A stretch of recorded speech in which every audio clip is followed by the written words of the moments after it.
along with Dave Lehman, of leading the new members class through the fall. And so today and next week, we get to hear a little bit from each of the people who are going to become members. And then at the end of the service next week, we'll have the actual membership ceremony. And so we're going to hear today from four folks who are going to become members, and we'll hear two now and then two in a little bit. And so I'll tell you, I gave them each some questions, and they're each going to respond to these questions in their own way. I asked them to share their name and when they were baptized. Comment on your journey up to this point. Now, because of, we're in the worship service, you don't get their like hour-long version. You get like a few sentences. But hopefully you'll follow up and ask them more. Third question, what draws you to PMC? Or no, I'm sorry. Third question is what's one thing you find compelling about the way of Jesus? And then what draws you to PMC? And what's one way you can imagine contributing to this community? So in their own way, they will answer those questions. And I'm going to invite up now Elizabeth Giles and Tyler Slamkowski. You can come up together. And Elizabeth will have you go first.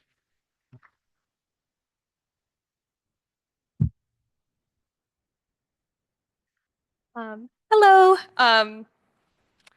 As Rob said, I'm Elizabeth. I was baptized my junior year of high school. I grew up in a very kind of stereotypical conservative evangelical household.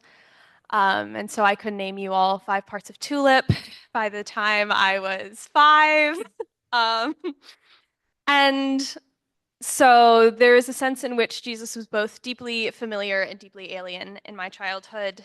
There was a large discrepancy between what was preached at my church and shown at my home, for which I was very grateful, where the questions I asked at home were called off-putting and Elizabeth, that's a little bit much, but at church I was so lucky that especially women, welcomed those questions and had me dig deeper. And suddenly I met this funky guy named Jesus. And I was like, huh, you're kind of weird. I like you. Um, and in that, one of the questions about what do you find compelling about Jesus is that Jesus is deeply odd and deeply impractical. Coming from a family who values efficiency and productivity, Jesus works very slowly. Jesus didn't travel much. When I got my study Bible with a map, I went, that's not very far that he walked. Um, he didn't care about winning very much. Jesus was with people. And that was a very different presentation of God than one of empire and power and control. Um, and that drew me in church, actually, to find the Mennonite church when I was in university, because it was the first church that I went to that had such robust hospitality, um, and welcomed questions and doubt and uncertainty in a way that revealed a much deeper faithfulness than a lot of other churches I had been to. And that commitment to peace and peacemaking of the Mennonite church, I think, honors so much truer what Jesus intended for our lives, in this very deeply impractical but faithful way. And so PMC has been such a welcoming place. Moving to California by myself as a 22-year-old was really difficult. And I looked up Mennonite church near Pasadena, and this is what popped up. And then I went here, like visited one time, and I went, yes, this feels safe, but also growing. And I'm very grateful that. And it's been a joy to just be able to be in community with people. As a musician, I love to share music with people, and it's been lovely that it's been welcomed and encouraged. And yeah, it's been just a really sweet time.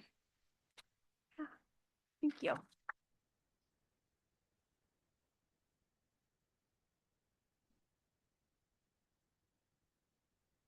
Okay, I'm Tyler, and I was baptized when I was 12 years old in Lake Michigan. Uh, it was warm, though. It was warm. Uh, I'm from West Michigan, where you're Christian even if you're not. So for most of my life, I grew up sort of nominally Christian without attending church. My grandparents immigrated to the United States under the Lutheran Church. My great grandpa was a Lutheran pastor. But by the time, it came to my generation, we didn't really attend. So we have that kind of faith background, um, sort of in the family. But of course, when I was in sixth or seventh grade, the evangelicals captured my family, and so we started going to the Way Church or the Encounter Church. One of those churches, that some evangelical church in West Michigan. I attended with my family. A lot of my friends were Catholic, so I went to Mass a lot. I went to these evangelical services a lot. That's where I was baptized. When I went to college, that's when I started to think about faith in a more kind of fundamental way. I went to Calvin College, which is a Christian Reformed university. But I had a few professors who were Mennonite, and I studied like global relief. That was one of my majors, and so I had several professors who had worked with MCC, and that's when I first learned about Mennonites, who I formerly thought were the hats and the buckles and no buttons and all that stuff. And I'm still kind of, some of you guys wear buttons. I'm not sure about that. um, and that's where I sort of came to faith. And similarly, Mennonites kind of kept popping up. I studied abroad and then lived in Honduras for several years, and I had friends who worked for MCC in one of the cities there that I met with and visited with. They were actually Danish Mennonites. So, Mennonites kept popping up. My first time I actually attended a Mennonite service was when I moved to Albuquerque, New Mexico. The first weekend I was there, I had a friend in the music department who said, "Hey, I'm Mennonite. You should come to my church." And I was like, "Sure, let's do it." So I went on the church retreat as my first experience. And they were having this whole circled consensus thing about the new pastor. And of course, I had heard her preach once, and I felt like I had to say something. So I was like, "Oh yeah, I think she's really great as a new person." And they all remembered that. I decided to talk at the retreat. So that's how I became Mennonite, and sort of my story. I always valued simplicity and justice and nature and creation care, and I think when I went to a church that had that, it sort of really fit me. What's compelling to me about the way of Jesus is a symbol which we don't really use as Mennonites, and that is the crucifix. I really empathize, or I really connect with Jesus as an empathetic, suffering God. I have always found that there's this book by Henry Nouwen called The Wounded Healer. That image is really, really important to me as someone who lost several siblings before I was, 25. I have a strong connection with that image of God as a co-sufferer. So what drew me to PMC was, like Elizabeth, I went on Google and said, Progressive Mennonite Church in Los Angeles. And I don't live close to here. I live almost in Santa Clarita. Sylmar is where I live. So, but, of course, I find the community to be warm and intentional. I feel comfortable here. Everybody's very kind. Of course, I appreciate the theology, the way we all live our lives, but it's more fundamental. I just feel like it's family. So that's what I really like about this congregation, and what I hope to contribute, or what I would try to contribute, is I'm not close enough where I can go to the hey everybody, we're gonna go do this thing at 6 p.m. tonight. I'm like, oh crap, I wish I could go out there, but I hate traffic, so I say I pray for you, but. I think being in LA has been a time where I'm rediscovering and rediscovering my identity as a Mennonite person, not a cradle Mennonite, but someone who's really drank the Kool-Aid. Next year will be my 10th year as a Mennonite. And I was a member in my previous congregation, but I just want to learn, I don't know, what roles I can fill, little spots where I can be glue to kind of help adhere people to each other in the congregation. I have a passion for spiritual discipline, meditation, prayer, fasting, those kinds of things. I've always wondered how I could incorporate that into what I do here, either in community practicing or just discussing it. So those are some things I think, but thanks for having me. I'm happy to drink the Kool-Aid. So long live Menno Simons.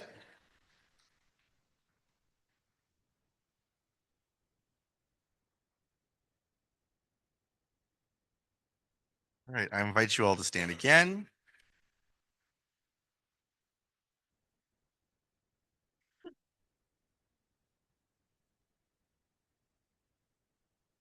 So I intro this song. I've done this song a couple of times before, but I'll intro it again to explain it. It's called "The Kingdom Is Yours." It is a song by a group called Common Hymnal.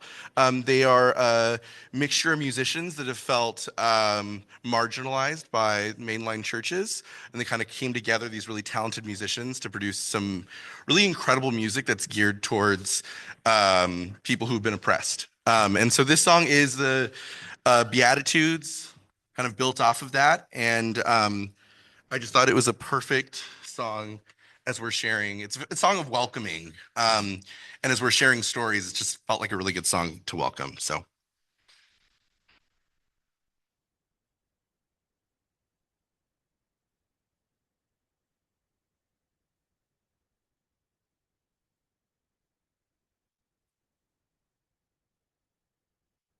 Blessed are the ones who do not bury all the broken pieces of their heart. Blessed are the tears of all the weary, pour like a sky of fallen stars.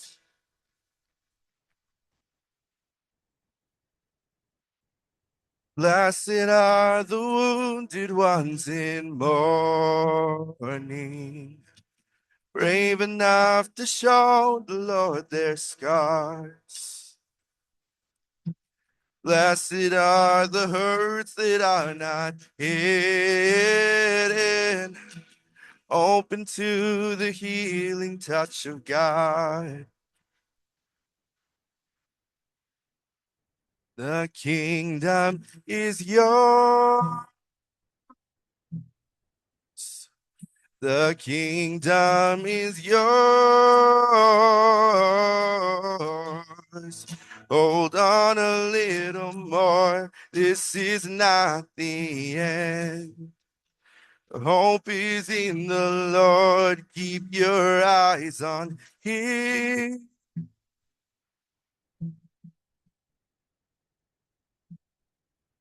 Blessed are the ones who walk in kindness, even in the face of great abuse.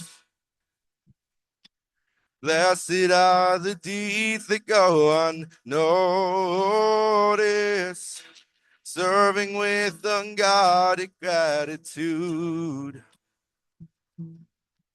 Blessed are the ones who fight for justice,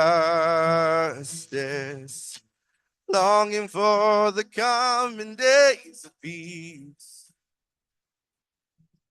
Blessed is the soul that thirsts for righteousness, welcoming the last, the lost, the least. The kingdom is yours. The kingdom is yours. Hold on a little more. This is not the end. Hope is in the Lord. Keep your eyes on Him. The kingdom is yours. The kingdom is yours. Hold on a little more. This is not the end. Hope is in the Lord. Keep your eyes on Him.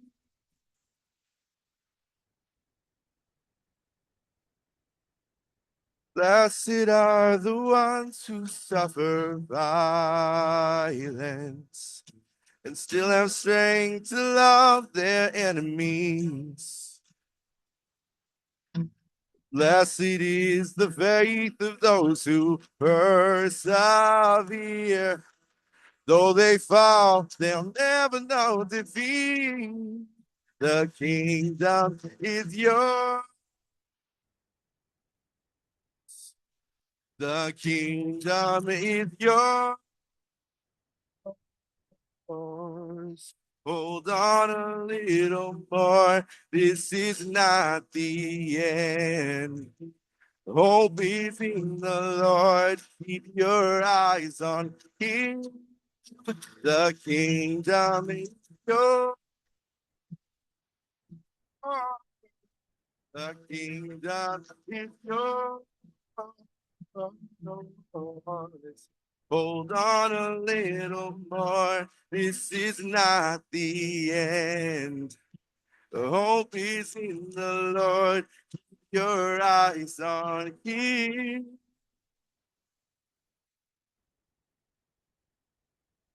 Be seated.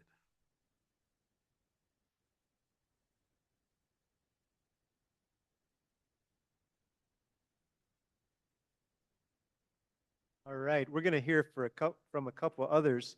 And just as we think about welcoming our new members, some of the folks we're welcoming have been part of this community for a while and are already plugged in doing different things, and some are newer.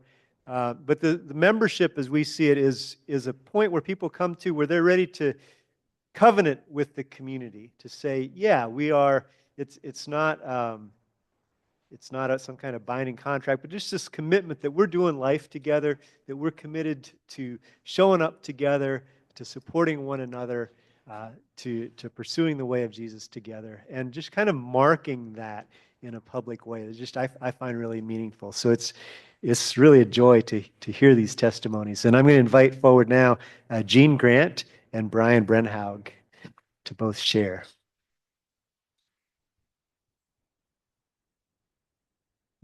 Thank you, Rob. Are we on? Yeah, okay.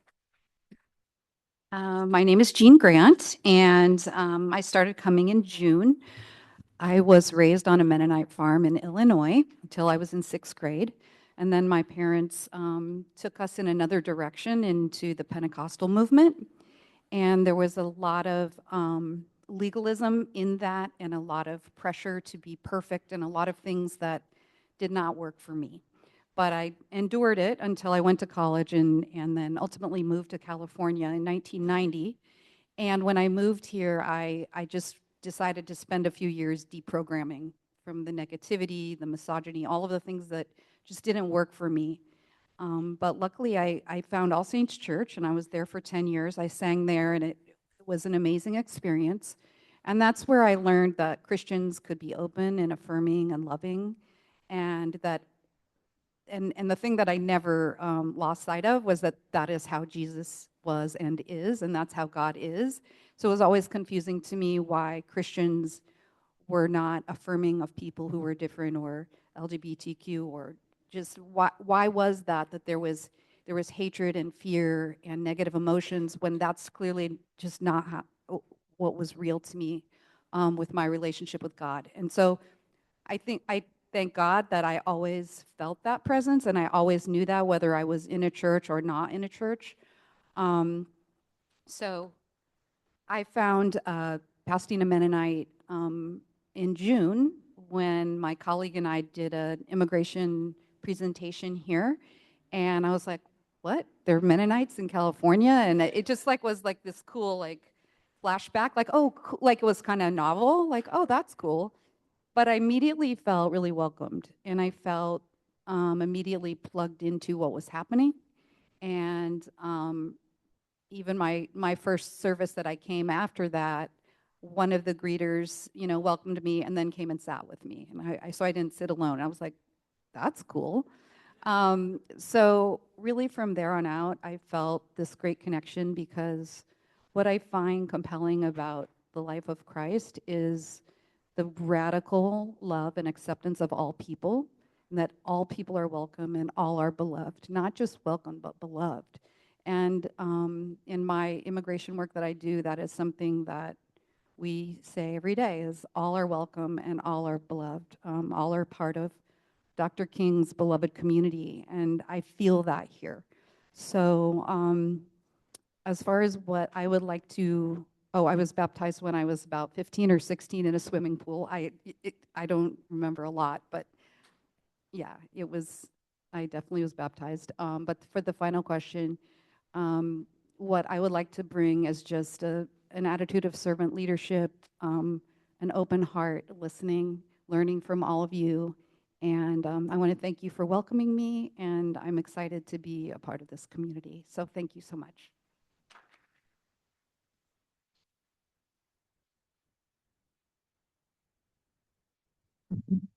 Hello, my name is Brian Brenhog. I'm an engineer, so this may be a little more succinct than everyone else's.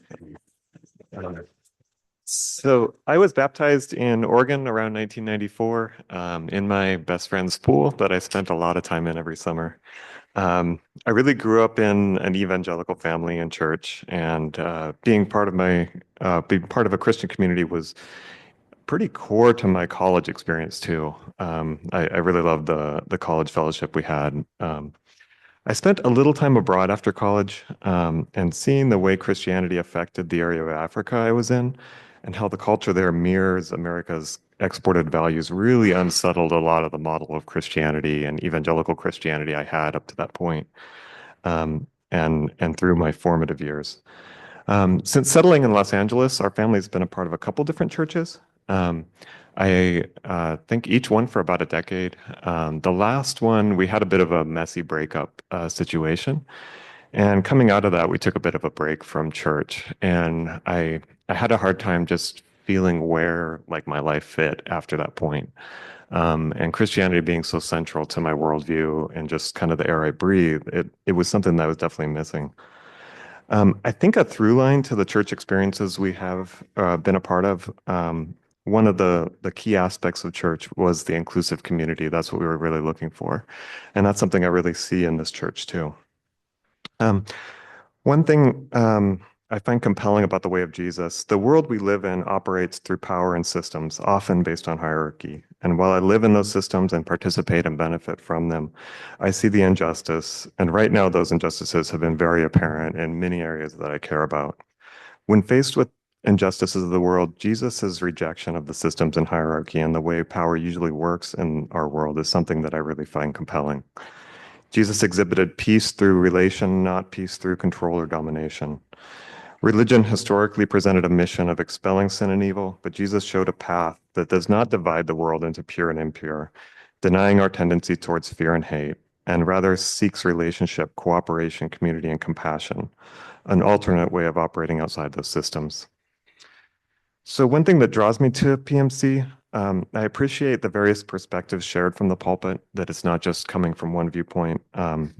Focusing on consensus-based decision-making really draws me to PMC, and the emphasis on community. As to ways that I imagine contributing to this community, I have a lot of practical skills, technical, cooking, gardening, and I love building things.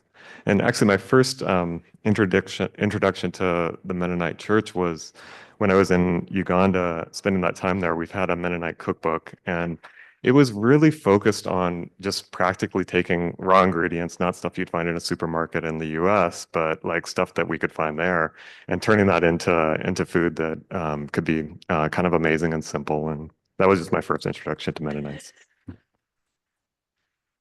Thanks.